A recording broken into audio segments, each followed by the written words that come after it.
0.343%에 마감되어 있습니다. 원달러 환율은 1196원보다 2원 하락한 1198원 마감했고요. 그런데 오늘은요, 어쩌면 좋습니까? 그죠? 우크라이나 긴장, 러시아 우크라이나 긴장 구조로, 물론 유가하고 방산주는 올랐습니다만 항공기술주는 작살났습니다. 다우지수 여기 좀 보시다시피요. 1.43 S&P 500 지수 거의 2% 떨어졌고요. 나스닥은 3% 가까이 폭락해서 주저앉았습니다. 오늘은 블랙 먼데이입니다. 블랙 먼데이. 정말 장 엉망진창일 겁니다. 그런 장에서 어떻게 진행하는지 잘 지켜보십시오. 우크라이나 러시아 간 긴장이 고조되면서 뉴욕 증시 하락 마감했는데 국제유가도 급등했고 항공주, 여행주 큰 폭으로 하락했습니다. 미국 정부가 러시아 올림픽 중에 우크라이나 침공 가능성이 있다. 미국인 48시간 내 떠나라 그 경고. 이것 때문에 그냥 박살이 났는데요. 사랑하는 대한민국 개인 투자 여러분. 세상은 말이요. 쇼요, 쇼. 내 말 좀 잘 믿어봐. 세상은 쇼요. 오히려 전자yon 하면 주가는 올라가겠지. 왜? 불확실성이 걷어지니까. 그렇죠? 그런 부분에 대해서 조금 이따 설명드리고, 4초 전입니다. 가볼까요, 또? 가봅시다. 가봅시다. 이거 700원짜리인데, BPS가 700원짜리인데, 시작은 2%대, 일단은 200만원만 매수, 해보세요. 자, 엘컴텍, 하여튼요, 그냥 저 따라 하시면 됩니다. 200, 이 지금 어떤 종목이든요, 매수, 크게 지금 했다가는 아주 장세는 골로 가는 장세입니다. 오늘, 자, 장 시작합니다. 코스닥 1.8% 급락, 코스피 1.16, 급락, 일단은 급락으로부터, 시작합니다. 급락으로부터 시작합니다. 일단은 가볍게 하나 툭 던져봤습니다. 엘컴텍 툭 던져봤습니다. 204조, 그죠? 200. 시장가로 다시 한번 200. 합이 이제 400을 산 겁니다. 합이 400. 합이 400. 합이 400. 그 다음에 근데 현대바이오, 이건 이제, 이게 1,400원짜리가 3만원이니까 이건 좀 빼버리도록 하고요. 자, 이쪽에 지금 대주산업이 지금 짤랑거리고 나왔습니다. 대주산업. 대주산업. 자, 대주산업도요. 대주산업은 500 매수. 시장가. 시장가 500 매수. 대주산업은 시장가 500 매수. 대주산업은 500 매수. 엘컴텍은 가볍게 갔습니다. 엘컴텍, 그 다음에 대주산업, 엘컴텍, 대주산업, 이렇게 합니다. 엘컴텍은 200 사고, 또, 엘컴텍은요, 200 사고 또 200 샀습니다. 가만히 기다리세요. 그 다음에 대주산업, 대주산업, 매수, 대주산업 매수, 이렇게 갑니다. 대주산업 매수, 대주산업 매수, 이렇게까지만 갑니다. 대주산업은요, 10만 주입니다. 더 많이 사시면 안 되고요. 엘컴텍은 지금 250만 주 지내. 얘는 거래량이 없기 때문에 얘도 일단 기다려 보야 됩니다. 그리고 대성에너지 자체는 오늘 너무 떴습니다. 붕 떴기 때문에 얘는 집어치도록 하고요. 다시 한 겁니다. 엘컴텍, 그 다음에 대주산업 거래량 없습니다. 지금 엘컴텍 그리고 대주산업 이렇게 지금 현재 진행합니다. 여기는 보라테아는 거래량이 너무 없다, 그죠? 얘는 4만 주. 해도 너무 했네. 해도 너무 했네. 일단은 엘컴텍, 대주 이렇게 지금 잡히고요. 지금 현재 주가 상황도 다시 한번 좀 보겠습니다. 코스닥 1.34, 코스피 1.05 어떻게 진행될지 전체적인 지수 한번 확인해 보야 되겠죠. 그죠? 확인해 보야 되겠죠. 고맙습니다. 엘컴텍 지금 하고 있고요. 그 다음에 대주산업, 대주산업은 지금 13만 주 거래량이 50만 주 가까이 진행될 때 사실 추가 매수할 겁니다. 지금 그냥 드시면 됩니다. 제이크 설리번이라고 그래가지고요. 미국의 백악관 국가안보보좌관이라는데요. 기자들에게 우크라이나 국경에 새로운 병력이 도착하는 등 러시아의 군사력 증가가 계속 나타나고 있다. 그래서 올림픽 기간 중에 침공이 시작되시고 모든 미국인은 24시간에서 48시간 내에 우크라이나를 떠나라. 이런 개소리를 했습니다. 그죠? 네. 그래요. 그래갖고 주가 이렇게 된 겁니다. 예. 여러분들은 지금 엘컴텍을 보고 계십니다.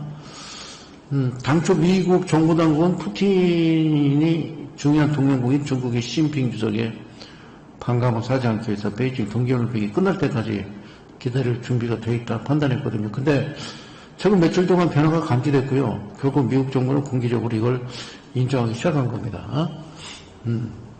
네. 그래요. 그 다음에 앤서니 블링컨이라고 이제 미국의 국무장관, 즉 우리나라 따지면 외교부 장관인데 멜버른에서 가진 기자회견에서 침략은 언제든 시작될 수 있다. 그러면서 우크라이나 국경에 새로운 병력이 도착하는 것을 포함해서 매우 문제가 되는 징후들을 계속 보고 있다. 뭐 이런 얘기를 하는 바람에 지금 왜 이 바람을 잡는지 저도 모르겠습니다. 그러면서 러시아가 우크라이나를 침공할 경우에 민간인이 2만 5천 명에서 5만 명 정도 뒤질 거고, 우크라이나군이 한 2만 5천 명 정도 뒤질 거고, 러시아군이 1만 명 정도가 뒤질 거다. 이렇게 경고를 합니다. 그리고 또 러시아가 침공을 시작할 경우 미사일, 그 다음에 공중공격 시작해서 지상공격 이어질 거다. 예상입니다만 이런 얘기를. 그래서 그리고 러시아가 침공하게 되면 우크라이나에 남아있는 미국인들을 쫓기 위해서 미군을 투입할 거냐라고 했더니 거기는 대답하지도 않고, 이래가지고 미국장이 아주 개판을 운전 냈고 전 세계 증시가 또 작살이 나는 겁니다, 여러분. 이 자식들은 도대체 뭡니까, 그죠? 예, 항공주 하락하고 기술주 약세, 엔비디아는 7% 박살이 났고, 미국 10년물 그 채권시장, 우크라이나 소식 영향받은 거죠. 10년물 국제금리가 하루 만에 2% 아래로 막 박살나고, 막 짜증 안 나요, 여러분들? 예. 짜증나요, 짜증 안 나요? 짜증내지 마요. 예. 짜증내지 마요. 예? 예. 그러니까, 그냥, 그러려니 하는 거요. 세상, 원래 그런 거요. 응? 세상 세상 그런 거니까, 그래요. 그런 거 생각하지 말고, 쫄지 말고, 그냥 그러려니 하는 거요. 응? 알겠죠? 그러려니 하는 겁니다. 오늘 종목 엘컴텍하고 지금 대주산업을 딱 던져놨는데요. 14만 주 좀 더 들어와야 돼요. 거래량. 좀 더 들어오면 우리가 추가로 매수하도록 하고요. 지금은 엘컴텍 370만 주 이렇게만 지금 현재 진행하고 보고 있습니다. 딱 두 개. 일단은 손보래야죠. 그죠? 손보래야죠. 지금 올라가는 종목 하나도 없습니다. 지금 주가가 다 박살이에요. 다 박살.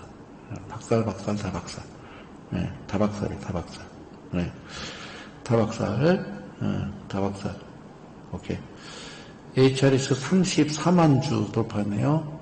34만 주. 34만 주. 34만 주. 34만 주. 대연이란 종목도요. 대연, 유료변이면 아시겠죠? 대연이란 종목, 대연, 그 다음에 HRS는 우리가 보는 이게 스나이퍼입니다. 스나이퍼, 대현, HRS, 스나이퍼입니다. 무슨 말씀인지 아시죠? 그렇게 보면서 대연과 HRS 보시면서 여러분들, 진행하시면 될 것 같고요. 오케이, 무슨 말씀인지 아시겠죠? 예, 종목들은 들어오긴 들어오는데요. 이게 좀 12만 주, 뭐 이러면 안 돼요, 지금. 예, 그래서 거래량이 좀 너무 약해서. 지금, 저기, 엘컴텍하고요. 예, 대주산업 지금 18만 주. 아직 기다려봐요. 예. 기다려보십시오. 이렇게 지금 진행되고 있는데, 보라티알도 거래량이 너무 없습니다. 예, 너무 없습니다. 그리고, 대원하고, HRS, 주가가 조금 반등을 준다라고 그러면요. 그림은 이쁘게 펼쳐질 수 있다. 이렇게 좀 설명을 드립니다. 전체적으로는요, 오늘 엉망이죠, 그죠? 자, 코스피 80개, 86개 오르고, 무려 790개 빠지고요.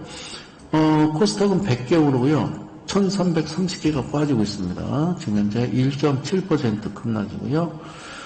그 다음에 코스피는 1.01, 이렇게 지금 주가는 박살이 나고 있다. 이렇게 보시면 되겠습니다. 그거에 종목이 들어오는 대로 여러분들과 함께 깔끔하게 편안하게 진행합니다. 예, 땡큐.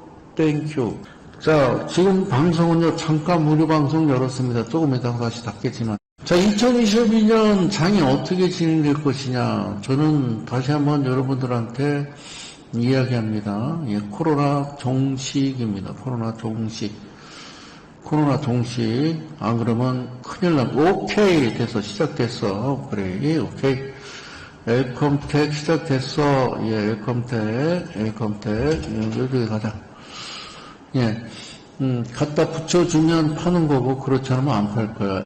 다음은 대주산업인데요. 네, 대주산업인데요. 예, 대주산업. 제가 500만원 샀거든요. 예, 500만원 샀는데요. 한 200만원만 이쯤에서 한 번씩 좀만 더 살래요. 200만원만. 아까우니까. 예, 오케이. 얘는 이렇게 걸어놨고요. 예. 대저. 지금 거래량이 22만 주잖아요. 이게 50만 주가 넘어가야 돼요.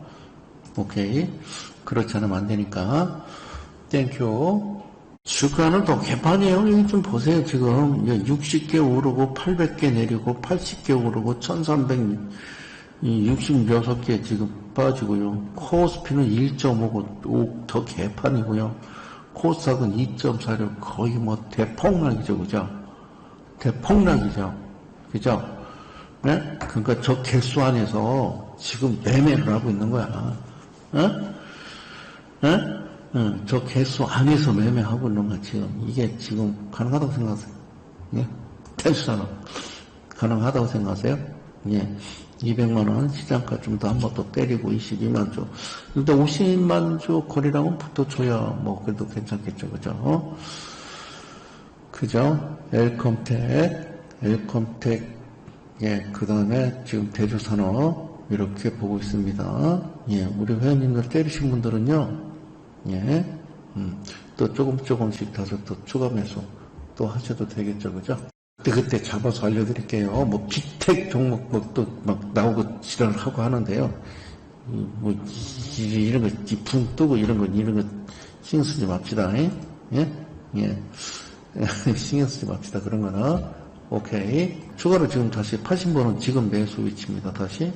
추가 매수 정조로 가기 위해서. 추가 매수 정조로 가기 위해서. 그렇게 진행하셔도 됩니다. 예. 어쨌든 금요일 날도, 주가는 특히 코스닥 개박살 났죠. 그죠? 앞서 얘기했던 대로 미국의 인플레이션, 물가 상승 그 얘기입니다. 그것 때문에 그래요. 그러니까 간단해요. 이제 트럼프가 해놨던 거를 없애겠죠. 그죠? 트럼프가 해놨던 거를 없애기 위한 얘네들 하나의 어떤 결약 같은 거다. 이렇게 좀 이해를 좀 하셔도 돼요. 제 말이 좀 무슨 말인지 좀 이해가 안 가겠지만, 지난 1월 미국의 소비자 물가 40년 만에 최고치를 기록했다고 했죠. 그죠? 그래서 미중 양국이 관세 문제 놓고 치열한 신경전을 벌이고 있는 거예요. 중국이라는 나라가, 무료 회원님들은 잘 모르시죠? 지금 우리가 백신 맞잖아요. 전 세계가. 뭐로 맞아요? 주사기. 전 세계 주사기의 80%를 중국에서 만들어요. 걔네들이 생산을 멈춰버리면, 큰일 나는 거죠. 그죠? 예를 들자면 주사기 하나만 갖고 얘기를 한다 하더라도. 그러니까, 세계의 공장이라고 그러잖아요. 중국이. 예, 중국이. 중국이 무너지면 다 무너지는 거예요. 중국이 무너지면 많이 힘들어지는 거예요. 이해가시겠어요? 중국이라는 나라가 참, 예, 뭐 다른 나라로 뭐 대체를 해요? 뭐 베트남? 어디 인도?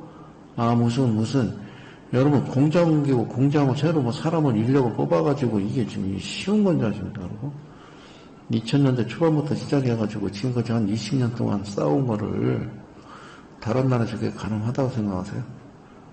예, 그건 불가능해요. 미국이 추가 관세 카드를 만지작거리니까 중국에 대중 압박을 취소하라 그러고 맞서고 있는 형국이고요. 제1강에서는 취소는 미국 물가가 결국 미국의 대중 공세를 멈추게 하는 요인이 될 거다. 그런 관측도 나오는 거예요. 예? 중국의 그 상무부 대변인도요, 그 정례브리핑에서 중국과 미국의 1단계 무역 합의는 양국은 물론 세계에 도움이 되는 거였다. 그래서 합의 이후에 중국은 코로나19 충격, 세계경제 쇠퇴, 공급망 병목 현상 이런 거로 투례된 뭐 여러 어려움을 극복하면서 무역 합의 이행을 추진했다. 이렇게 이제 말을 해요. 그러고서 이제 미국 측이 그 대중 가중관세 제재 압박성 조치를 취소함으로써 쌍방이 무역 협력을 어떻게 이제 확대할 수 있는 양호한 여건을 조성하기를 희망한다. 이렇게 얘기했거든요. 이게 중국에서 들어온 물건들을 쓰는 거 아닙니까? 전 세계에, 그죠? 특히 미국이. 예? 예. 앞서 그 미국의 상무부 장관도 블룸버그 TV 프로그램에서 중국이 미국 상무 추가 구매 약속을 모두 지키지 못하는 것과 관련해서 우리는 그들에게 책임을 물으려 한다 이런 경고를 했고, 그러니까 중국이라는 나라가 언뜻 보면 좀 웃겨 보입니까? 예.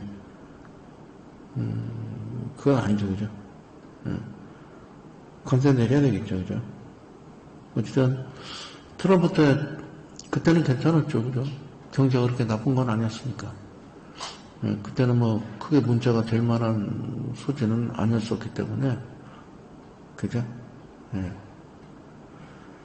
미국의 상공회의소 그 국제문제 책임자도 중국의 미국 제품과 에너지 서비스 구매 약속을 이행하지 않을 경우 뭐 관세 조사를 옵션으로 택할 수 있다 뭐 이런 얘기를 하는데, 예, 여기 압박하면 미국이 뒤지잖아요.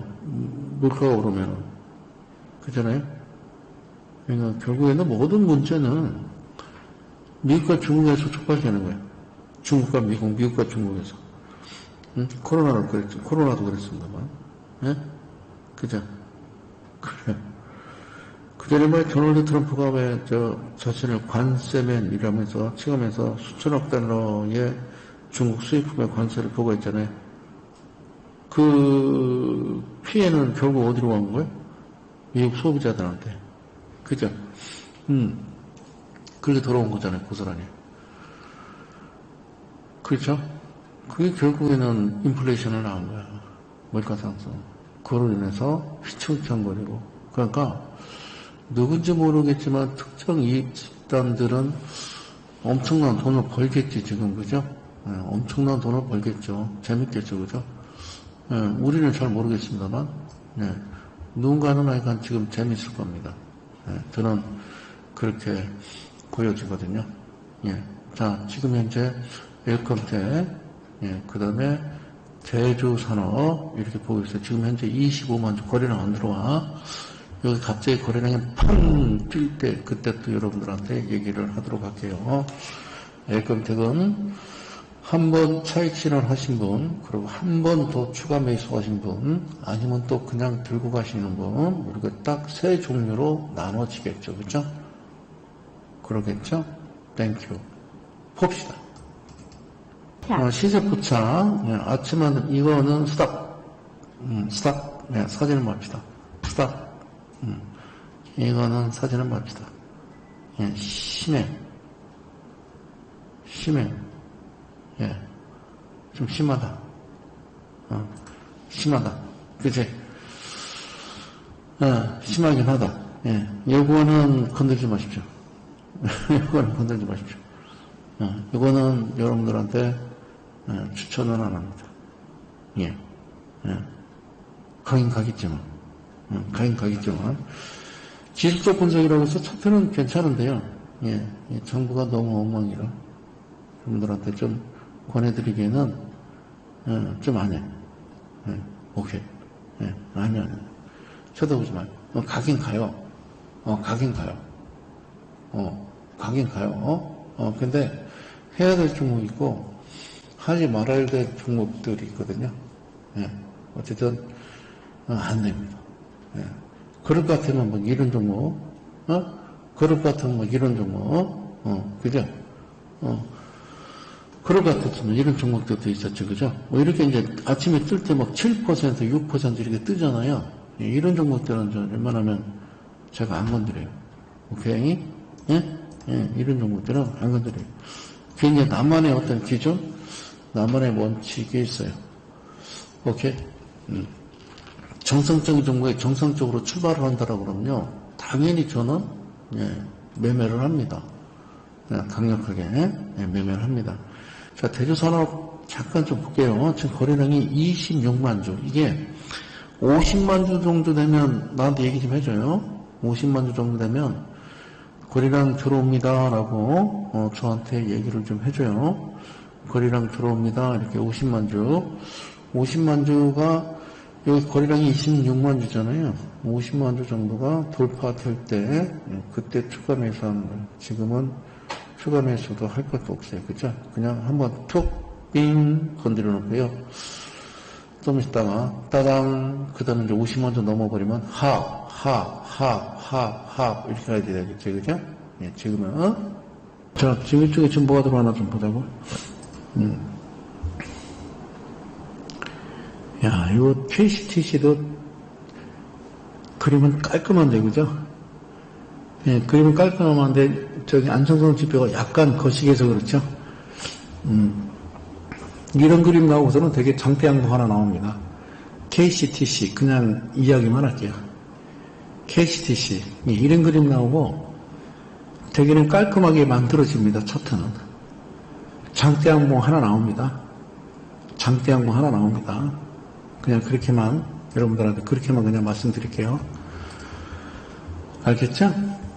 거래량 24만 주. 거래량이 없어, 그렇죠? 아까 대주산업 보시죠. 거래량 없으면 힘들죠? 예. 어쨌든, 이거는 장대양봉 나오는 겁니다. 여기서 그림이 이렇게 나오면 장대양봉 나오는 거니까. 이렇게 나오면 장대양봉 하나 쭉 뻗어내는 거예요. 거래량 동반시켜서. 알겠죠? 이렇게 그냥 참고만 하시면 될 거예요. 거래량이 그래서 그렇지.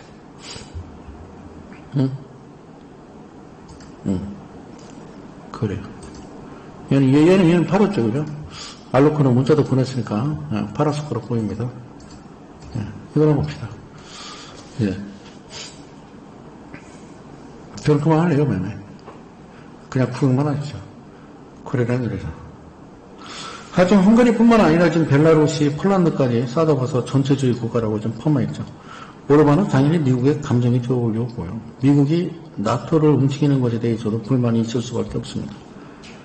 빅토르 오르반. 2029년 8월에 폭스뉴스에 터커 칼슨과 유명하죠? 인터뷰에서 난민이 남의 나라에 들어오는 것은 인권이 아니라고 못을 박아버리죠. 그래요. 그러면서 헝가리는 그러죠. 옛날에 트럼프하고 똑같다고 생각하면 돼요. 자국의 전통과 역사를 소거할 거다.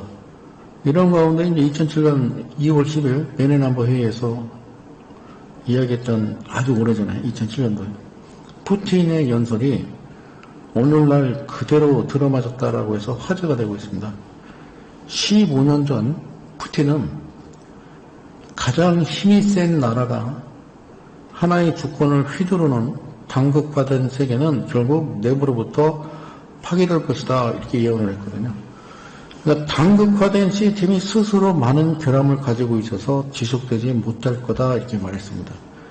다수의 힘으로 모든 것을 결정하는 소위 민주정이라는 것도 한계를 드러낼 것이다 이렇게 말을 했어요. 그렇게 말을 했어요. 똑 떨어지죠. 똑 떨어지죠. 맞는 말이죠. 맞는 말이죠. 그리고 나토의 동진도 예언했죠. 푸틴이.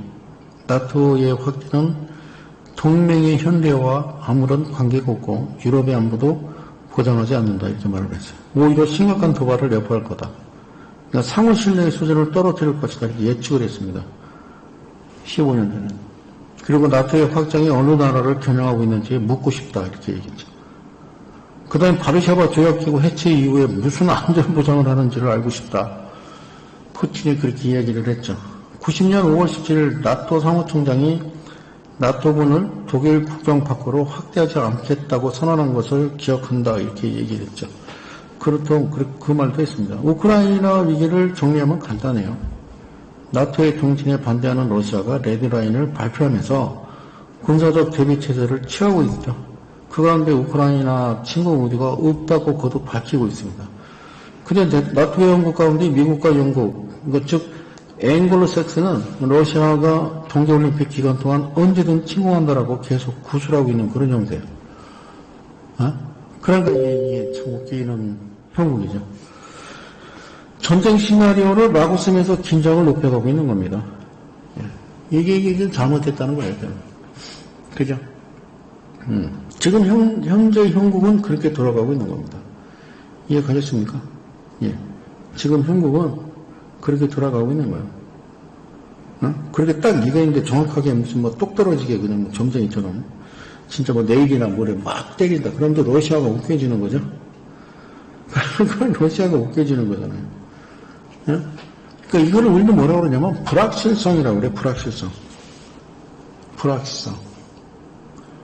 지금 이 상황이 무슨 전쟁까지 했다가는 죽사발나는 거죠. 세계 경제가 많이 힘들어질 수 있어요. 정말. 그래요. 엘컴텍이었네요. 그죠? 엘컴텍. 그리고 지금 이제 알루코. 그죠? 알루코를 이렇게 그리면 이렇게 되는 거죠. 그죠? 그 다음에 하나가 이제 대주산업. 거래목시 차트 깨져 있으니까 이거 그냥 두면 될 거고요. 예. 그래요. 알겠습니다. 물론 여러분들이 이제 걱정하시니까 뭐 신뢰 아니 그 무방을 하더라도 여러분들하고 같이 함께하는 그런 방송이 가야 되니까 그래서 한 거고요. 자, 이 말씀 하나 더 드릴게요. 전체적으로 좀 알아야 되는 것 같은 세계 정세에 대해서 알아야 되죠. 왜냐하면 MBC, KBS, SBS 공영방송하고 종편방송에서 나오지 않는 뉴스들이니까 우리가 알고 가야죠, 그죠? 예. 그러니까 뉴스라는 게 액면 그대로 믿어보면 안 되니까. 예. 자, 어쨌든 전 세계가 똑같이 집값이 올랐다고 제가 그 말씀을 드렸죠. 드디어 이제 IMF에서 전 세계 집값 하락을 경고합니다. IMF는 누구예요? 걔네들도 내내 특정 이익 집단이에요. 걔네들도 그런 애들이야. IMF는 선진국 14%, 신흥국은 22% 하락할 수 있다. 이렇게 말을 했어요. 뭐가 집값이. 예. 그러니까 IMF에서 이렇게 얘기한 건 뭡니까? 이렇게 왜 집값 하락을 경고할까요? 그건 바로 집값의 과대평가죠. 엄청난 돈 벌기로 인해서 세계 부동산 시장이 버블이 형성되고, 그렇기 때문에 단기간 급등한 이 가격들, 하락할 여지가 크다. 이렇게 얘기하는 거죠. 지난해 세계 주택 가격 지수를 보면요, 주요 56개국 국가 중에서 54개국이 집값이 올랐어요. 근데 이들의 평균 상승률이 9.4%거든요. 평균 상승률이 9.4%다 이겁니다. 이 얘기는 안 하려고 그랬는데 알고는 계시라고. 예. 자, 엄청난 증가세 보이고 있죠. 그런데 이 엄청난 증가율 속에서 우리나라가 세계 1위입니다. 세계 1위. 예, 그거는 현 정부에서는 좀 반성을 해야죠. 아예 반성을 안 할 수는 없죠.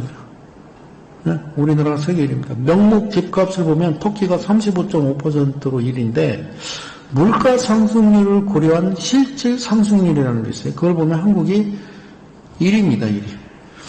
1위. 터키가 15.9, 네, 우리나라는 23.9입니다. 꽤 크죠? 그죠?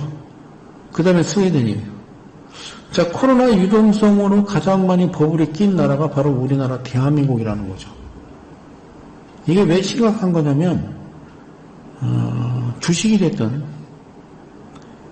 뭐 부동산이 됐든 시장 가격은 가만히 있지 않아요. 시장 가격이란 거는요, 그러니까 장기 이동평균선을 중심으로 해서 오르락내리락을 반복하게 되죠. 그렇죠? 여기서 말하는 이 장기 이동평균선은 일반적으로 내재 가치라고 판단을 하는 거예요. 내재 가치. 그러니까 아파트 가격이 만약 지금처럼 장기 이동평균선을 상향 이탈하면서 오버슈팅이 발생하게 되면 우리는 이것을 버블로 인지하죠. 버블로. 그 버블의 특징이 뭡니까? 지난 2년간 우리는 뭘 경험했어요? 말도 안 되는 아파트 가격을 경험했잖아요. 응? 돈이 있음에도 불구하고 지도는 짱 모아놓고 은행에서 돈을 빌리고, 돈이 없어도 또 은행에서 돈을 빌려서 부동산과 주식도 마찬가지입니다만 구매를 합니다. 그러면서 나온 게 영끌, 비투, 가계대출, 최대 증가. 모든 사람이 영혼까지 끌어모아서 투자하게 됐죠. 그러니까 대출 규모와 자산 가격, 이게 어떻게 움직였나요? 폭발적으로 증가하게 됐죠. 그러면 한마디로 은행의 모든 대출금이 자산시장으로 들어갔고 대부분의 사람의 월급이 이자 내는 데 사용되었다는 겁니다. 그런데 지금처럼 주택 상승률이 하락하고 코스피 지수가 하락하면 어떻게 되나요? 거기다 금리도 연락이 오르고. 네? 아니, 얼마나 억제했으면 1월 은행 가계대출 4천억 원 아래 2개월 연속 감소 사상 처음 기사를 냈겠어요, 기사를. 얼마나 억제였으면 1월 은행 가계대출 4천억 연속 감소 사상 처음. 기사 한번 읽어드릴게요. 한국은행이 10월 말 발표한 2022년 1월 중에 금융시장 동향을 보면 지난달 말 기준 주택금융공사의 정책 모기 실현 양도분을 포함한 은행의 가계대출 잔액은 1060조 2천억. 전월말 대비 4천억 줄었다. 이건 지난 12월 2천억보다 감소폭이 커진 것이기도 하다. 그래서 지난 12월에 이어서 올 1월까지 은행의 가계대출이 2개월 연속 감소세 이어갔다. 이런 현상은 한국은행이 관련 속보치를 통계를 작성한 지난 2004년 이래 처음이다. 이렇게 얘기합니다. 그러니까 무려 18년 만에 총으로 가계대출이 연속 감소한 일이 발생했죠. 그죠? 예. 어떤 종목인가 잠깐 볼게요. 이거 안 돼. 거래량 때문에. 예. 거래량 때문에 안 돼. 예. 거래량 때문에 그래. 18년 만에 처음으로 가계대출이 연속 감소하는 일, 그게 발생한 거예요. 이렇게 투수가 줄어들게 된다면 앞으로 어떻게 될까요? 당연히 이동평균선을 상향 이탈하면서 오른 이 가격을 다시 어떻게 해요? 당연히 이평선 아래, 이평선을 향해 내려갈 수밖에 없다는 거죠. 근데 여기서 문제는 뭐냐면, 오버슈팅이 발생했던 것처럼 내려갈 때는요, 언더슈팅이 발생하는 거예요, 언더슈팅. 이 언더슈팅은 시장 가격이 내재가치 이하로 머무는 일명 역버블이라 이렇게 얘기하는 거예요. 실제 가치보다 더 많이 하락하는 이런 일이 발생한다는 겁니다. 응? 근데 별일 아니야라고 생각한다고? 별일 아니야. 지금 금리 올라가고 대출 규제 강화해도 집을 팔지 않고 있어요. 왜 그럴까요? 사람들은 대출 규제와 금리 인상이 심각한 일이 아니라고 판단하죠. 그리고 정권이 바뀌고 대통령이 바뀌면 대출도 이빠이 해주고 그렇게 생각하는 것 같아요. 네? 우리가 이제 주식에서 얘기하는 걸 뭐라고 그래? 조정이라고 그러죠. 조정. 그죠? 장기간에 급등한 주식은 일정 기간 조정 겪죠. 조정 겪고 그 다음에 다시 상승을 시작하게 되죠. 그죠? 네? 주식 같은 경우는 지금 많은 사람이 주택시장은 조정이다. 이렇게 바라보고 있는 거예요. 그거는 주식이지, 주식이나 그런 거지. 부동산은 그런 게 아니다. 네? 금리가 올라가니까 매수 심리가 주춤하는 거지. 네? 기준금리가 내려가면 괜찮은 거예요. 기준금리가 내려가겠냐? 대출 규제도 원래 빚을 갚을 수 있는 능력에 따라 대출을 해줘야 되는데 너무 남발한 것이죠. 그냥 대출이 잠시 미쳤다가 정상으로 돌아오는 과정일 뿐인 거예요.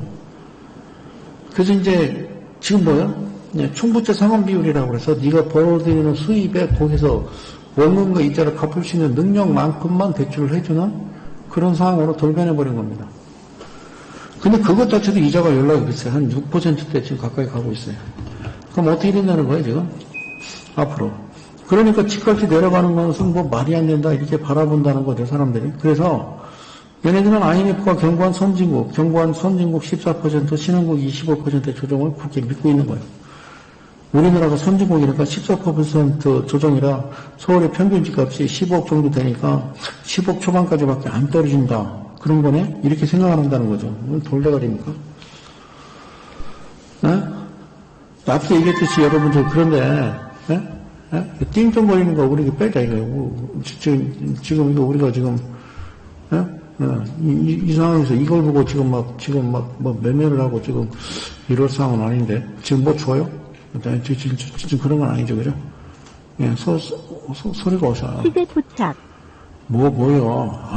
아니야. 안 되는데. 그래, 40만 더. 알았어. 근데, 예, 지금, 그럴 적이는 아닌데.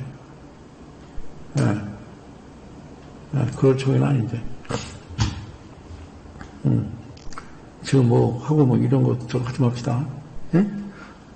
알로크하고 엘컴테하고 알로크는 팔았으니까, 지금 대조사는 팔아있는 거, 이거 다 깨져 있는 거고, 거래량이 없으면 이제 피곤한 게 이제 그렇게 피곤해지는 거야. 그냥 그림만 봐요. 근데 앞서 얘기했던 대로 여러분, 지금 세계 주택지수 평균 증가율이 9.5라니까, 9.5%. 그런데 한국은 명목상 26.4%가 올랐고요. 실질 가격은 23.9%, 세계 1위라고 지금 얘기했잖아요. 오를 때는 세계 1위로 오르고 떨어질 때는 평균값으로 떨어진다? 이게 말이 됩니까? 여러분, 오버슈팅이 발생하면 언더슈팅이 일어나게 되는 거야. 당연히 그런 거잖아요. 그리고 언더슈팅으로 자산 가격이 내려가고 나서 그 다음에 부동산하고 코스피의 가치가 유지된다면 언더슈팅으로 내려간 가격들이 다시 반등을 하는 거죠. 그런데 문제는요, 이 내재된 가치, 그러니까 정상적인 가치, 이것도 움직인다는 겁니다. 그러니까 우리가 잘 아는 일본의 버블 경제를 잘 보여야 돼. 버블 붕괴. 일본 땅값 역시도 90년대 고점에서 절반으로 떨어졌거든요. 절반으로 떨어지니까 많은 사람들이 저가 매수에 나섰어요. 돈 있는 애들이. 오케이? 그때 그랬거든. 근데 이 사람들 어떻게 됐어요? 큰 손해 봤죠.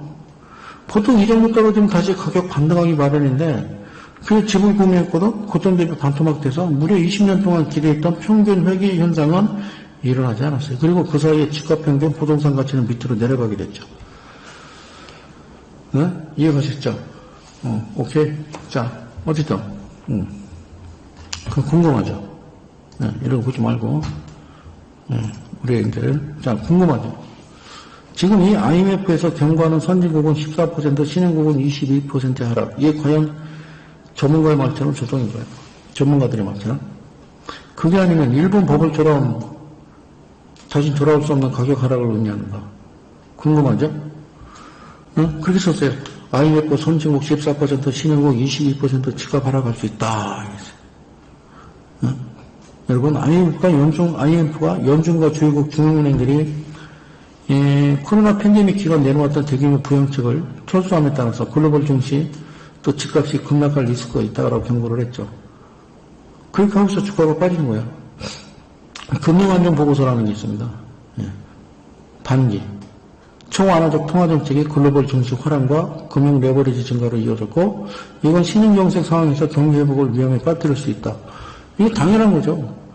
경제의 좀 기본만 좀 알아도 그건 당연한 거죠. 그래서 IMF 국장은 이제 통신과 인터뷰에서 중앙은행들이 예상보다 빠른 속도로 긴축에 나서고 있기 때문에 쇼크는 중앙은행들로부터 발생할 수 있다. 그러면서 과도한 밸류에이션으로 봐서 막대한 규모의 매도세가 초래될 수 있다. 이렇게 경고합니다. 그리고 중앙은행의 셈법을 한층 복잡하게 하는 건 지금까지 본 적이 없는 인플레이션 압력의 출현이다. 이렇게 지적을 해요. 이런 것을 한 방에 싹 없앨 수 있는 것은 코로나 종식이다. 그 말이에요. 예.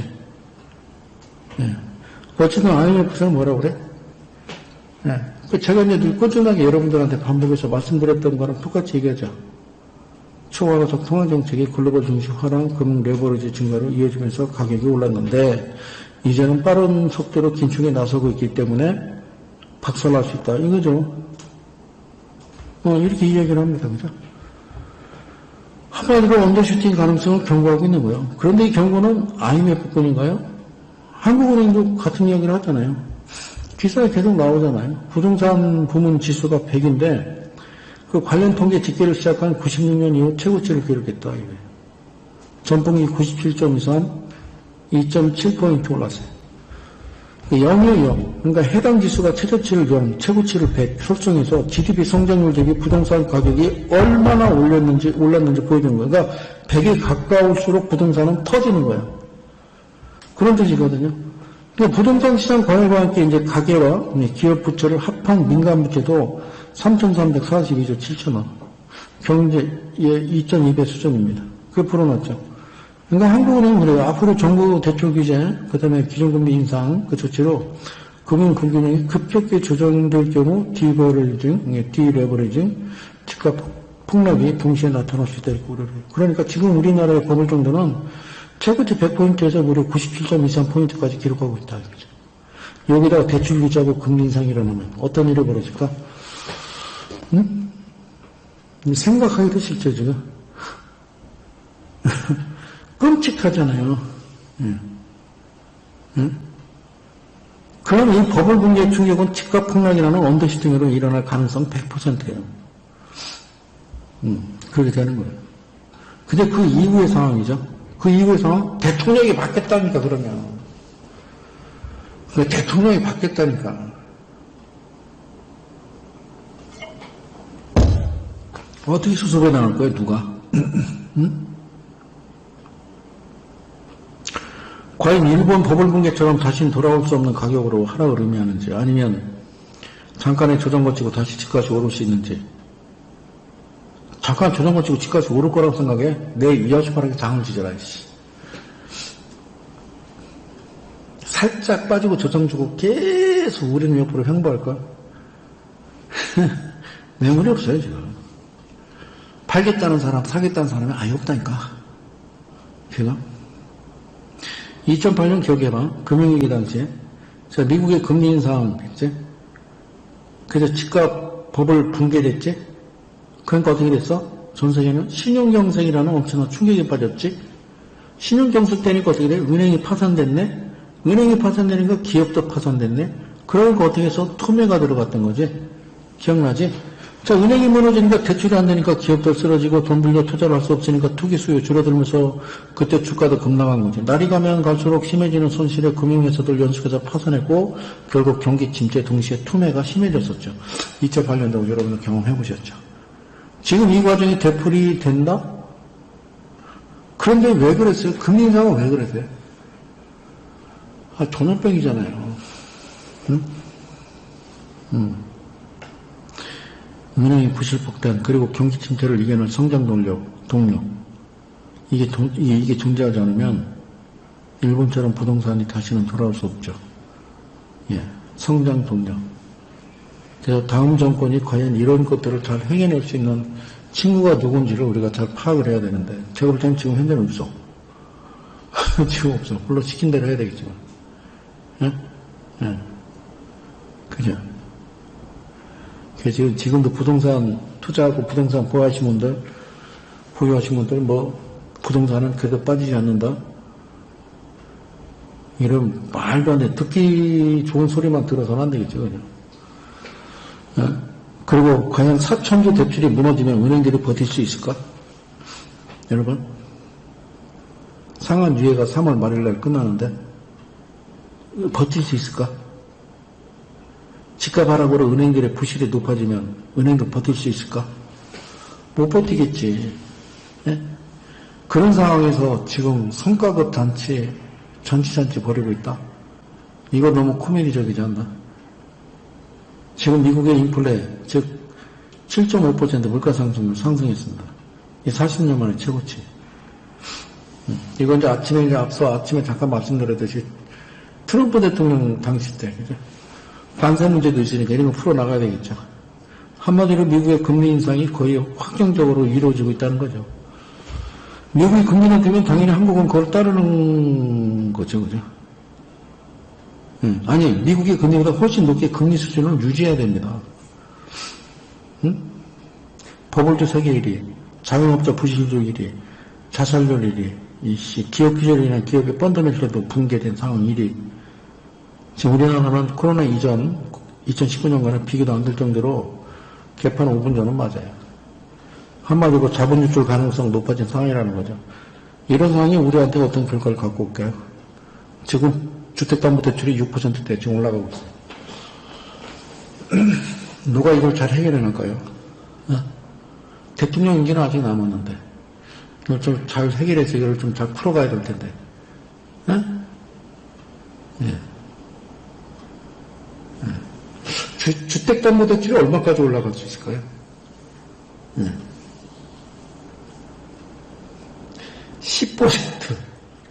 10%까지도 오를 수 있죠. 그 있는 놈들은 떼부자 되는 거고 없는 사람들은 아주 개박살나는 거죠. 설마라고요? 지금 6%대를 향하고 가고 있다니까 네가 2%대 대출받은 게 6%대 달려가고 있다고 3배로. 인간은 말이야 듣기 좋은 말은 내 마음에 편안함을 주지만 그게 거짓이면 결국 엄청난 고통으로 오게 되는 거거든. 포퓰리즘이라는 거는 정치뿐만이 아니거든. 경제 분야에서도요, 전문가들이 많이 이용합니다. 심지어 지금. 네? 방송을 한번 봤더니 뭘 했냐면 한국경제TV인가 어디서 본 것 같은데 기억이 안 나는데 앞으로 경제가 안 좋아질 거니까 정부가 돈을 풀 수밖에 없대. 그 돈을 풀면 또 코스피는 계속 오를 거래. 이렇게 말하는 사람도 있어요. 근데 돈 벌기를 계속하면 어떤 문제가 일어나요?